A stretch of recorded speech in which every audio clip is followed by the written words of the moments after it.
Kyrie, you scored 28 of your 30 points in the second half. What got you going there in the second half, and what did kids say to you at halftime?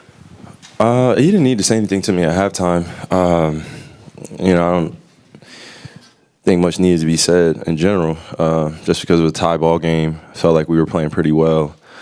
Everybody touched the basketball pretty often. I didn't get as many looks as I probably am used to getting, or what I would have wanted, but I was just following the flow of the game, and then coming out at halftime, just being ready to use my conditioning to the best of my ability and beat them up and down the court, continue to play some tough defense, and get some easy ones for my teammates.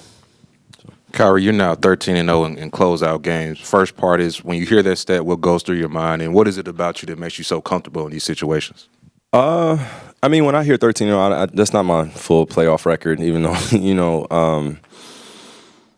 I've had my fair share of battles with some of my peers in this league. But when I think about the 13-0 in closeout games in general, I just know we just got to get there to that point to be able to be ready to have the other team submit. And it's one of the hardest things to do as a competitor is to have your opponent concede or submit. And I do want to take this time to give a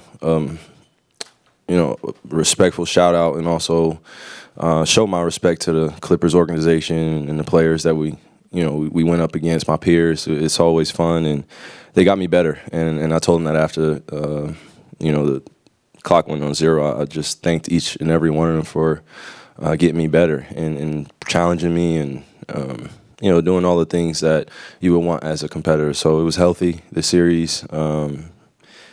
Just for us to continue to grow as a team, continue to develop what our identity will be moving forward. And you just got to relish in those moments where you get a chance to go against some of the greatest in the world, and you're in Game 6 on your home floor. The record doesn't mean anything when you go out there. You still got to finish the job. So that's what I was thinking. Kyrie, Coach Kidd discussed your perception in the past, and he had nothing but positive things to say about you. You've become like a fan favorite already in Dallas. Just what does that mean to you? Just the fans just embracing you here so far? I've been in this league for a while now, so I'm just grateful for those that have been with me since the beginning, and those who are still rocking me now. All the new supporters, I'm grateful for them. It's a whole new generation that's watching me now, so I'm aware of that. Very responsible with what I say and what I do and how I approach my day-to-day life.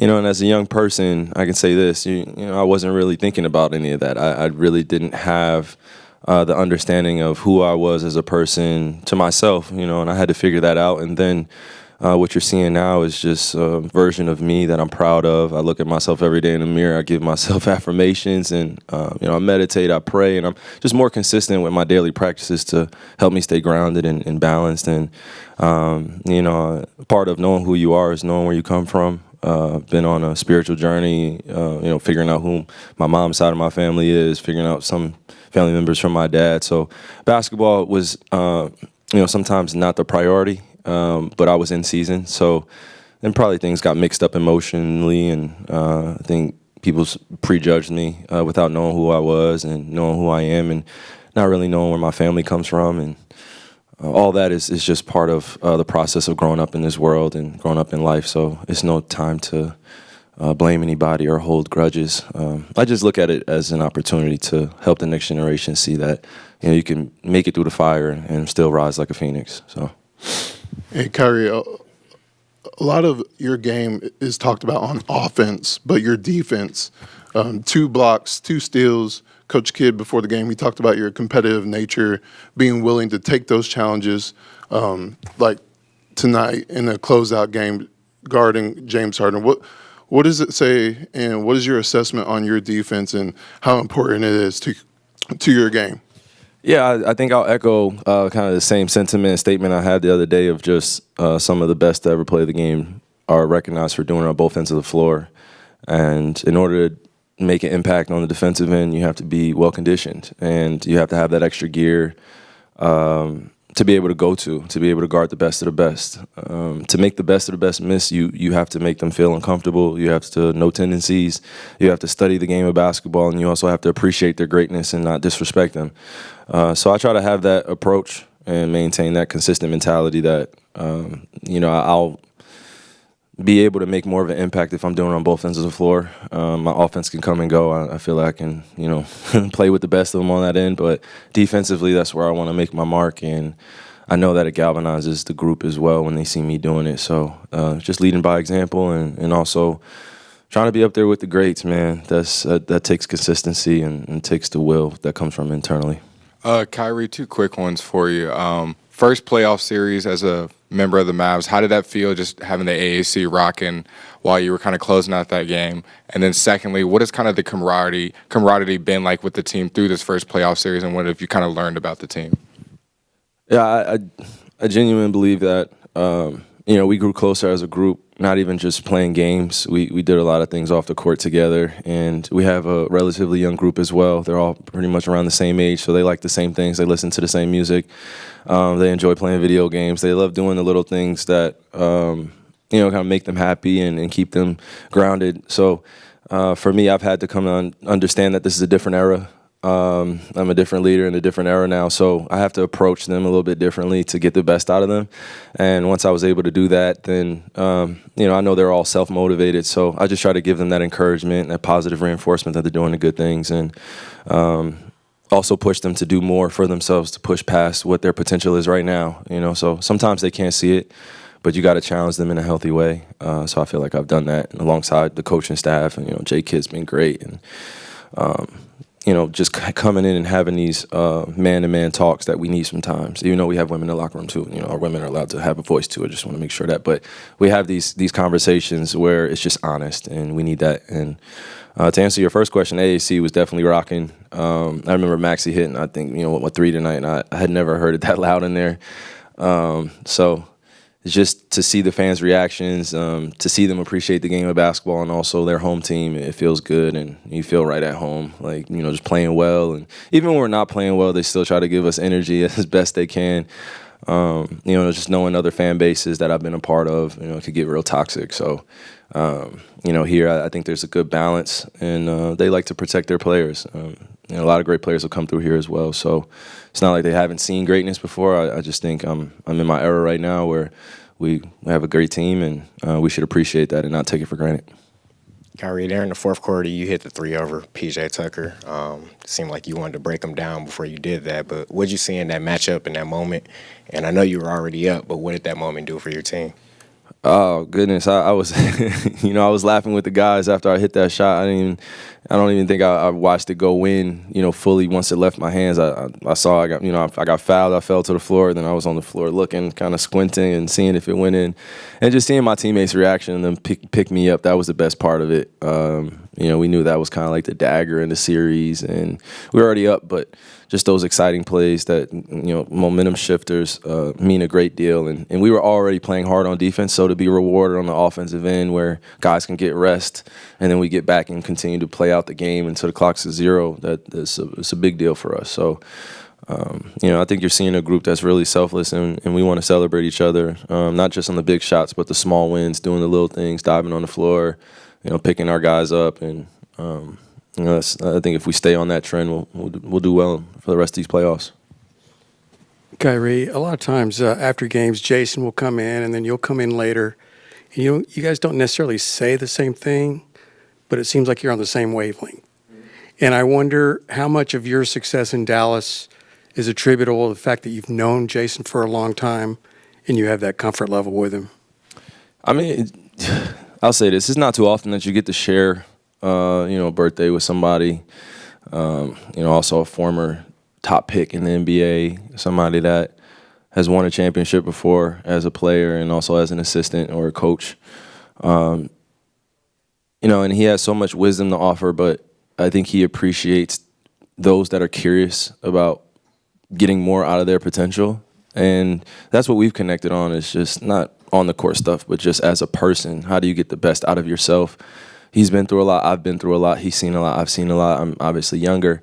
But he knows I have an older soul. I've grown up around a lot of older people. So, that's how I came into the league. I think that's how he came into the league too. He came in an era that was a little bit different. So we just have an appreciation for like the classical basketball game, and then who taught us it and how we got better and did we get the most out of our game. And I think now he gets to live through me a little bit. You know, we have different games, but I just know when I look at him, he has that understanding of high level chess. And when you have a coach like that, that reassures you, reinforces that you're doing the right things, it goes a long way. So I definitely feel like we're on the same wavelength as well, and we're just proving it every day and just continuing to put one foot in front of the other and take it step by step, man. Because it took me a while. You know, I think, you know, when I was a younger player too, I would have liked to be coached by him, and I think, you know, Milwaukee had a chance to trade for me too. And you know, just how things work, synchronicity works in this league. You just never know how things happen, and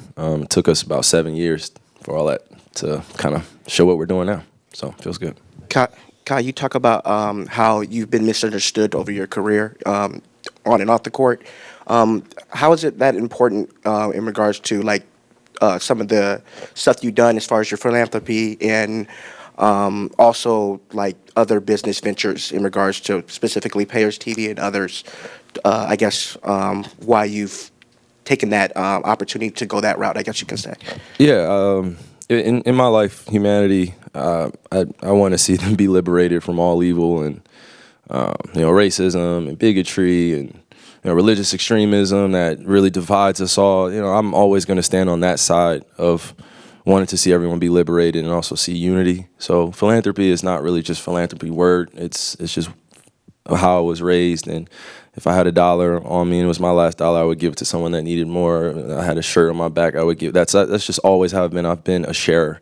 And if you know anybody that shares a lot of their belongings, you know that they are usually the people that get taken advantage of the most. And I had a lot of pain when I was growing up, so sharing with the world or sharing with my friends, that made me feel happy. That made me feel good. So I just carried it on once I made it to the NBA. You know, and just got on this platform to be able to make a bigger impact for the next generation and those that are watching me. But yeah, to answer your first part of your question, a lot of people call me misunderstood, but I think I would like to change that narrative a bit. You know, some people have spoken for me on behalf of me, you know, and they don't really know who I am, or and that's okay, right? Like, I'm a public figure, but my social media is not who I am. You know, when I come up here, I don't get to fully be who I am. I try to show you guys as much as I need to.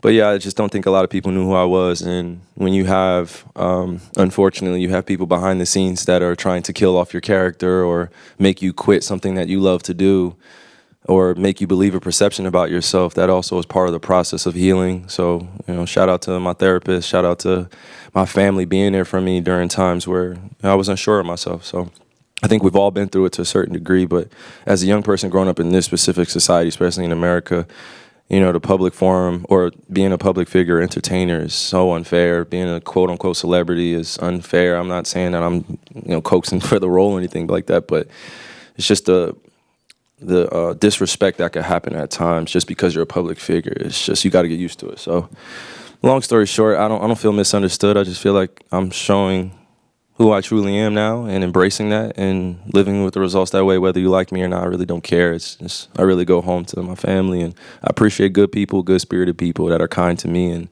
appreciate what I do, and I appreciate what they do. So it's a shared human respect there. Kyrie, after the game, you and Luka shared a couple of moments together. What's it been like going through this series with him? He made the comment after Game 4 that he feels like he's letting you down in this series.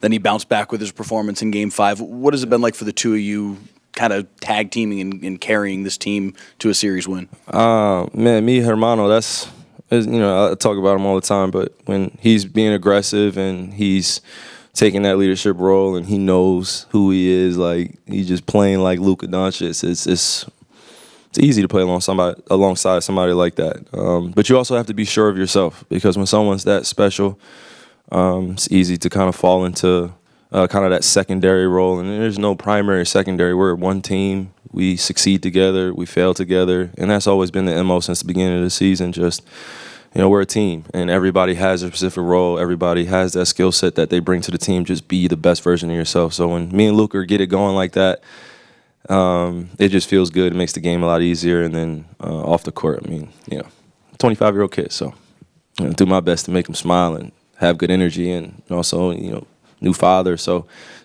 just try to support him in other ways. And on the basketball court, it just looks seamless. Kyrie, ever since y'all traded for PJ Washington, y'all have kind of known what you're going to get from his defense. His shooting has been up and down. What does games like tonight, where he's shooting the 3-ball well, do for y'all? When PJ's shooting the ball well, it definitely creates a lot more opportunities and a lot more space for us to drive the basketball, but also when he hits timely shots and clutch shots, I think it goes a long way for his confidence. We've told him since he got here, shoot the shots when you're open or the shots that feel good.